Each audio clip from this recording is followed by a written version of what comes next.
வேண்டியவர்களாக இருக்க வேண்டியவர்கள் இருக்கக்கூடியவர்கள் கொதித்திருந்தாரோ அது மாதிரி இந்திய பாரத தாய்க்கு இப்படி அவமானப்படுத்தப்படும்போது நீங்க பாரதா இருக்கீங்களா கேட்கிறார். இதன் மூலமா நான் என்ன சொல்ல வரேன்னா, ஒவ்வொரு காலகட்டத்திலும் அநீதி என்பது வெவ்வேறு வடிவங்களில் நடந்து கொண்டேதான் இருக்கிறது. அநீதி வெவ்வேறு வடிவம் எடுக்கின்றது, வெவ்வேறு மனிதர்கள் மூலமாக வெளிப்படுத்துகிறது. ஆனால் அநீதி அந்த அநீதியில் இருக்கக்கூடிய துணிவும் அறிவும் செயல் திறனும் பாரதிக்கு ஏன் வந்தது, வாவுசிக்கு ஏன் வந்தது, அவர்களோடு இந்த சுப்பிரமணிய சிவா அவர்களுக்கு ஏன் வந்தது? இவர்களெல்லாம் மாணவர்கள் இல்லை.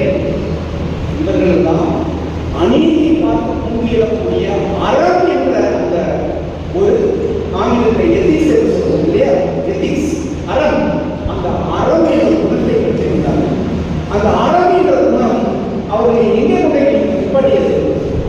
எல்லா விஷயத்தையும் ஆழமாக ஆய்வு செய்து அதிலிருந்து உண்மையை தேடி உண்மையாக இருக்கக்கூடிய குணாதிசயத்தை அவர்களை பெறச்சு. அதனால்தான் பாரதி மாமனிதன் உருவாங்க. இதே போன்று